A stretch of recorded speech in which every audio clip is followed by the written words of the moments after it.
오늘 우리에게 주시는 하나님의 말씀은 신약성경 갈라디아서 3장 23절부터 29절입니다.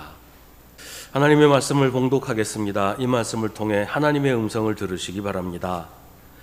믿음이 오기 전에는 우리는 율법의 감시를 받으면서 장차 올 믿음이 나타날 때까지 갇혀 있었습니다.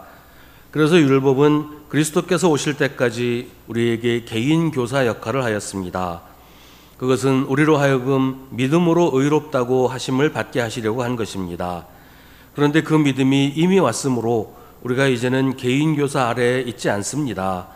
여러분은 모두 그 믿음으로 말미암아 그리스도 예수 안에서 하나님의 자녀들입니다. 여러분은 모두 세례를 받아 그리스도와 하나가 되고 그리스도를 옷으로 입은 사람들이기 때문입니다. 유대 사람도 그리스 사람도 없으며 종도 자유인도 없으며 남자와 여자가 없습니다. 여러분 모두가 그리스도 예수 안에서 하나이기 때문입니다. 여러분이 그리스도께 속한 사람이면 여러분은 아브라함의 후손이요 약속을 따라 정해진 상속자들입니다. 아멘. 이것은 하나님의 말씀입니다. 갈라디아서는 갈라디아에 있는 교회들에 보낸 바울의 편지입니다. 갈라디아는 지금 튀르키예의 중북부 지역인데요. 여기는 이 시대에 여러 지역에서 온 다양한 민족의 사람들이 살고 있었고 유대인들도 많이 살고 있었다고 합니다. 갈라디아 사람들은 바울의 선교를 받고 예수를 믿게 되었고 교회를 세웠습니다. 그리고 근데 언제부터인지 예루살렘에서 온 유대주의자들이 교회를 어지럽히기 시작해서 교회가 흔들리게 됐습니다. 역시 문제는 율법과 관련된 것이었고 유대주의자들이 예수 믿는 사람들에게도 율법을 지켜야 구원을 받는다고 가르쳤던 거예요. 그러니까 예수를 믿어도 할례를 받아야 된다라고 주장을 했던 겁니다. 이게 단순히 할례 받는 것으로 끝나는 문제가 아니라 할례를 받아야 구원을 받는다는 주장으로 이어지는 것이었고 오직 예수를 믿는 믿음으로 구원을 받는다는 교회의 가르침과 정면으로 충돌하는 것이었습니다. 이 소식을 들은 바울은 갈라디아 교회들에게 편지를 보내서 이 문제에 대해서 복음과 율법의 관계에 대해서 설명을 합니다. 바울의 가르침은 단지 바울 개인의 주장이 아니라 예루살렘 공의회에서 공식적으로 결정한 내용이었어요. 예수 그리스도의 복음 그 자체였습니다. 사도행전 15장에 그 내용이 나오는데 그때 예루살렘 공의회에서 결정한 내용을 공식적으로 편지를 써서 이방인들의 교회에 보냈습니다. 우리 가운데 몇몇 사람이 여러분에게로 가서 우리가 시키지도 않은 여러 가지 말로 여러분을 혼란에 빠뜨리고 여러분의 마음을 어지럽게 하였다는 소식을 들었습니다. 성령과 우리는 꼭 필요한 다음 몇 가지밖에는 더 이상 아무 무거운 짐도 여러분에게 지우지 않기로 하였습니다. 여러분은 우상에게 바친 제물과 피에 목매어 죽인 것과 음행을 멀리하여야 합니다. 여러분이 이런 것을 삼가면 여러분은 잘 행한다고 하겠습니다. 그러니까 지금 갈라디아 교회에서 문제를 일으키고 있는 사람들은 교회가 시키지도 않은 여러 가지 말로 교회를 혼란에 빠뜨리고 있는 것이고 이방인들은 할례를 받을 필요가 없다는 것이 교회의 공식적인 입장이라는 거예요. 바울은 유대주의자들이 거짓 교사라는 사실을 지적하면서 도대체 율법이 무엇이고 그 의미와 기능이 무엇인지 또 율법과 복음은 어떤 관계인지를 자세하게 설명합니다. 복음과 율법의 관계는 지금도 분명하게 정리가 되지 않는 사람들이 교회 안에도 좀 있어요. 어떤 사람은 율법과 복음이 서로 상충되는 것이기 때문에 율법을 버려야 된다라는 사람도 있고 어떤 사람은 이미 율법의 시대는 지나갔고 이제는 복음의 시대이기 때문에 율법은 기독교와 아무 상관없다라고 하는 사람도 있습니다. 그런가 하면 지금도 율법주의에서 벗어나지 못하고 있는 교회도 우리 시대에 볼 수 있습니다. 이런 일들은 모두 율법과 복음의 관계에 대해서 제대로 정리하지 못했기 때문에 생기는 일이에요. 율법의 의미와 기능과 목적에 대해 분명히 정리하지 않으면 율법과 복음의 관계를 제대로 이해할 수가 없습니다. 오늘 바울은 그에 대한 이야기를 하고 있는 겁니다. 24절은 율법은 그리스도께서 오실 때까지 우리에게 개인 교사 역할을 하였습니다. 그것은 우리로 하여금 믿음으로 의롭다고 하심을 믿게 하시려고 한 것이라고 말합니다. 기본적으로 율법은 하나님이 사람들에게 주신 은혜의 선물이에요. 사람이 범죄에서 낙원에서 추방된 이후에 또 세상에서 자연과 이웃들과 부대끼며 살아야 하게 되었지요. 기본적으로 거칠고 황량한 환경에서 살아야 하니까 사람들 사이에서도 충돌이나 갈등이 없을 수가 없었습니다. 율법은 그런 세상에서, 마치 전쟁터와 같은 세상에서 하나님의 백성이 어떻게 살아야 하는지를 가르쳐 줍니다. 함께 살아가는 사람들과 어떻게 어울려서 살 것인지, 이웃을 어떻게 대해야 하고 우리가 사는 세상을 어떤 모습으로 만들어야 하는지를 율법이 가르쳐 주고 있다는 거예요. 그런 세상을 위해서, 그런 관계를 위해서 가장 중요한 것은 사랑하며 사는 것입니다. 그게 율법의 핵심이에요. 예수님도 말씀하신 것처럼 율법의 핵심은 하나님을 사랑하고 이웃을 사랑하는 것입니다. 하나님의 백성들이 서로 사랑하며 사는 것이 율법이 우리에게 명령하는 하나님의 뜻입니다. 그런 의미에서 율법은 지금도 우리에게 중요한 의미가 있습니다. 율법의 조항 하나하나를 지켜야 하는 건 아니지만 율법의 의도와 목적, 그러니까 하나님이 율법을 주신 이유는 지금 우리에게도 해당되는 것입니다. 복음은 우리의 구원을 위한 것이지만 예수를 믿고 구원받은 그리스도인들이 세상을 살아가기 위해서 율법은 아주 중요한 역할을 합니다. 율법은 세상을 어떻게 살아야 하는지 하나님이 우리에게 가르쳐 주신 것이기 때문입니다. 예수를 믿는다고 해서 구약도 버리고 율법도 버려야 되는 게 아니에요. 율법을 바리새파 사람처럼 지켜서도 안 되지만 율법 자체를 버려서도 안 된단 말이죠. 예수님이 우리에게 주신 새 계명도 율법에서 벗어나지 않습니다. 서로 사랑하라는 예수님의 명령은 율법을 한마디로 압축한 것이에요. 율법의 기능은 그런 겁니다. 율법이 우리를 구원할 수 없어요. 그건 율법의 목적도 아니고 율법의 기능도 아니에요. 율법은 하나님의 백성이 세상을 살아가는 법을 알려주는 것입니다. 유대주의자들의 문제는 율법으로 구원을 이루겠다고 하는 거예요. 그러니까 율법이 가지고 있는 고유의 기능과 목적을 다 무시하고 율법으로 구원을 이루겠다고 하는 게 이들의 문제였단 말이에요. 그런데 율법은 구원을 위한 어떤 기능도 가지지 못하고 있습니다. 율법은 마치 자나 저울과 같아요. 길이를 재고 무게를 재는 기능이 있다는 말이에요. 자라고 하는 것, 저울이라고 하는 것은 어떤 의미에서는 자기의 정체를 알려주는 기능이 있습니다. 우리가 키를 재잖아요. 자로 키를 잽니다. 또 저울로 우리의 체중을 잽니다. 그러면 내가 몇 센치구나, 몇 킬로구나 이걸 알게 되죠. 그 자와 저울은 정체를 알려주는 기능이 있어요. 그러니까 율법은 정체를 바꿔주는 기능은 없어요. 병원에 가면 엑스레이를 찍거나 초음파나 CT 촬영하잖아요. 그런 것들은 우리 몸의 상태를 확인해 줍니다. 어디 이상이 있는지, 뭐가 잘못되었는지를 찾아내요. 그러니까 이런 엑스레이나 이런 것들이 병을 찾아내기는 해도 고치지는 못해요. 엑스레이나 초음파 사진 찍는다고 병이 낫는 거 아니잖아요. 그건 병을 고치기 위한 기능은 전혀 없어요. 어디에 문제가 있는지를 알려주는 역할을 합니다. 그런데 갈라디아 교회를 어지럽히는 유대주의자들, 율법을 지켜야 구원을 받는다는 사람들은 말하자면 엑스레이를 가지고 병을 고치겠다고 우기는 셈인 거예요. 율법의 기능은 우리에게 문제가 있다는 것을 알려주는 겁니다. 율법을 지키며 살다 보면 우리가 참 부족한 존재라는 것을 깨닫게 되기 때문이에요. 우리는 죄인이고 누군가 우리를 구원해 주어야 살 수 있다는 사실을 율법을 통해서 깨닫게 된다는 거예요. 그러니까 율법은 구원의 필요성을 깨닫게 해주는 역할을 하는 겁니다. 율법이 우리를 구원할 수 없다는 말은 우리의 노력이 우리를 구원할 수 없다는 것을 의미합니다. 율법을 지킨다고 우리가 구원을 받을 수 없기 때문입니다. 율법의 목적 자체가 구원이 아닌데 율법을 철저하게 지킨다고 구원받을 수는 없어요. 태평양 한복판에서 배가 난파되어서 물에 빠졌어요.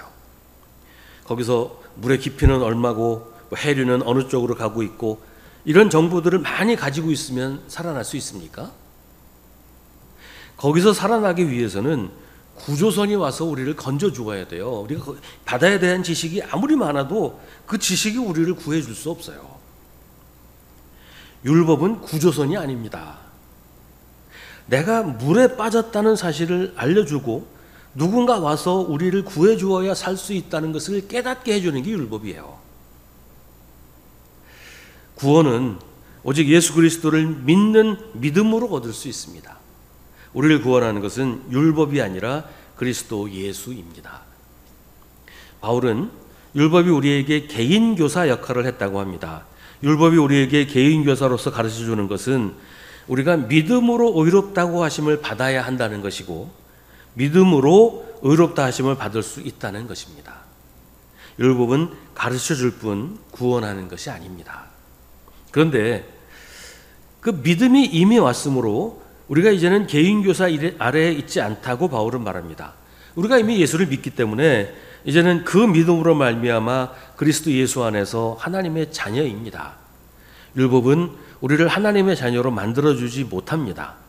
율법은 하나님의 자녀가 어떻게 살아야 하는지를 알려주는 것이지 하나님의 자녀가 되게 하는 것이 아닙니다. 우리는 예수를 믿는 믿음으로 하나님의 자녀가 되었습니다.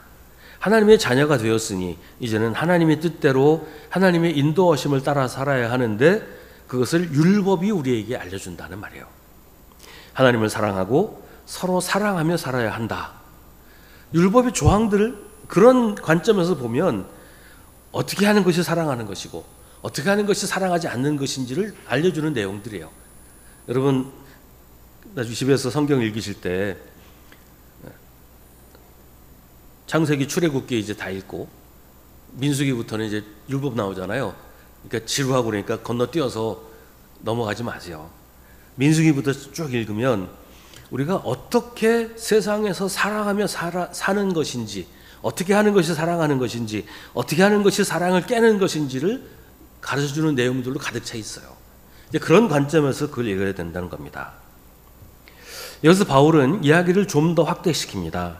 유대주의자들은 사람들 사이에 차이를 강조합니다. 유대인이냐 아니냐, 율법을 지키느냐 아니냐를 가지고 하나님의 백성이냐 아니냐를 판가름합니다. 유대주의자들은 이런 식으로 차별과 배제를 강조합니다. 너와 나는 다르다. 그러므로 너와 나는 함께 할 수 없다. 이런 식이에요. 그래서 유대주의자들은 사람을 갈라놓습니다. 인종으로, 성별로, 사회적인 지위로 구분하고 차별합니다. 유대주의는 유대인과 이방인을 갈라놓고 차별하고 배제하는 것인데 여기서부터 온갖 차별이 확장이 돼요. 유대인들은 누가 하나님의 백성이고 누가 하나님의 백성이 아니냐를 따지기 위해서 율법을 기준으로 삼았습니다. 율법을 지켜야 하나님의 백성이고 율법을 지키지 않으면 하나님의 백성이 아니라고 했습니다.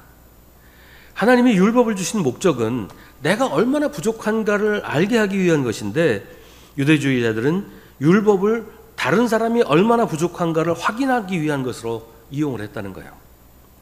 그래서 율법이 차별의 도구가 되었습니다. 바울은 그래서는 안 된다고 말합니다. 하나님의 뜻은 차별이나 배제가 아니라 하나 되는 것이라고 합니다. 27절은 여러분은 모두 세례를 받아 그리스도와 하나가 되고 그리스도를 옷으로 입은 사람들이기 때문에 누구도 차별하거나 배제시켜서는 안 된다고 합니다. 바울은 여기서 세례를 이야기하는데요. 바울이 여기서 사용하는 이미지는 세례라고 하는 것이 우리의 모든 껍데기를 벗겨서 우리를 발가벗긴다는 거예요. 세례받을 때 우리의 모든 죄와 허물이 씻기는 것과 아울러 사람들을 구별하는 모든 차이, 인종이나 성별이나 사회적인 지위도 모두 벗겨진다는 거예요. 오직 우리는 그리스도와 하나가 되어서 모든 차이가 사라진다는 겁니다. 그리고 그리스도를 옷으로 입습니다. 모든 옷을 벗어버리고 그리스도라는 새 옷을 입어서 모든 사람들이 똑같은 옷을 입는다. 그런 이미지예요.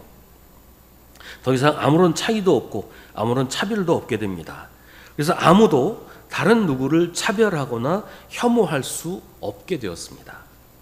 그래서 28절은 유대 사람도 그리스 사람도 없으며 종도 자유인도 없으며 남자와 여자가 없습니다. 여러분 모두가 그리스도 예수 안에서 하나이기 때문입니다. 라고 설명합니다.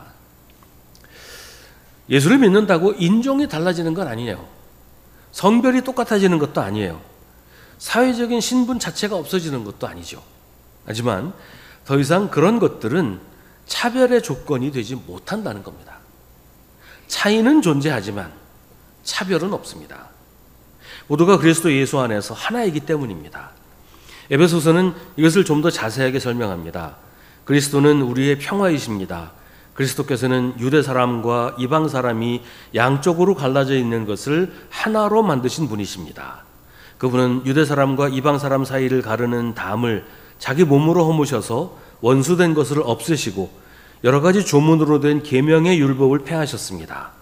그분은 이 둘을 자기 안에서 하나의 새 사람으로 만들어서 평화를 이루시고 원수된 것을 십자가로 소멸하시고 이 둘을 한 몸으로 만드셔서 하나님과 화해시키셨습니다.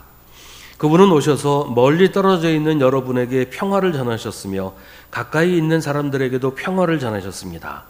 이방 사람과 유대 사람 양쪽 모두 그리스도를 통하여 한 성령 안에서 아버지께 나아가게 되었습니다. 그러므로 이제부터 여러분은 외국 사람이나 나그네가 아니요 성도들과 함께 시민이며 하나님의 가족입니다. 예수님은 모든 장벽을 허무셔서 차별을 없애시고 하나 되게 하셨는데 유대주의자들은 오히려 장벽을 더 높게 세우고 차별을 공고하게 하려고 합니다. 예수님은 자기 몸으로 원수된 것을 없애셨는데 유대주의자들은 여전히 원수 관계를 유지하려고 애를 씁니다. 그래서 유대주의자들은 거짓 교사들이고 그들이 전하는 복음은 가짜 복음이라고 바울은 강조하고 있습니다. 이것은 오늘날의 교회들에게도 중요한 의미를 가집니다. 교회는 차별을 가르쳐서는 안 됩니다. 차이를 부정해서도 안 되지만 차이가 차별의 이유가 될 수는 없습니다. 교회는 누구와도 원수인 채로 남아있어서는 안 됩니다. 지금도 기독교인들 중에 나와 다른 사람이나 내가 싫어하는 사람을 향해서 노골적으로 적개심을 드러내고 듣기에도 민망한 막말을 쏟아내는 사람들이 있는데 그건 예수님이 하신 일을 정면으로 부정하는 것입니다. 그런 말을 하는 사람은 거짓 교사이고 그런 가르침은 가짜 복음이라고 바울은 강조하고 있습니다. 강약, 약강이라는 말 아시죠? 나보다 강한 사람 앞에서는 약해지고 나보다 약한 사람 앞에서는 강해진다는 말인데요. 이게 전형적인 차별이죠. 나보다 약한 사람은 우습게 보고 무시하고 함부로 대하면서 나보다 강해 보이는 사람 앞에서는 굴종하는 것. 이게 차별이죠. 외국인 노동자들, 우리보다 가난한 나라에서 온 사람들한테서는 막 함부로 대하고 욕하고 때리고 우리보다 잘 사는 부자 나라에서 온 사람들한테는 막 굴종하고 이런 모습들 우리가 지금도 흔하게 봐요. 점잖고 공정한 사람한테는 무례하게 대하고 반항하면서 폭력적이고 억압적인 사람한테는 공손하고 복종하는 것, 이것도 차별입니다. 옛날에 학교 다닐 때 생각이 납니다. 담임 선생님이 좀 이렇게 순하신 분, 그 학생들을 좀 인격적으로 대하시는 분들한테는 애들이 함부로 대해요. 수업 시간에 떠들고 선생님한테 대들고. 근데 아주 폭력적인 교사, 막 몽둥이 휘두르고 이런 교사 앞에서는 잠잠해요. 이게 차별이에요.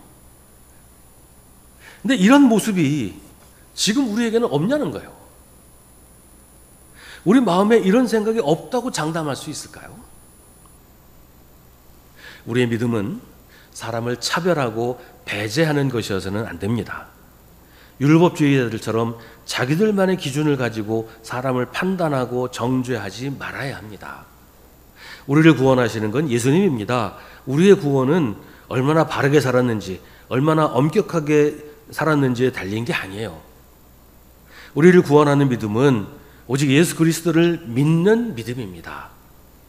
어떤 이유로든 사람을 차별하고 혐오하는 건 믿음에서 벗어나는 일입니다. 나와 다르다는 것은 차별의 이유가 절대로 될 수 없습니다.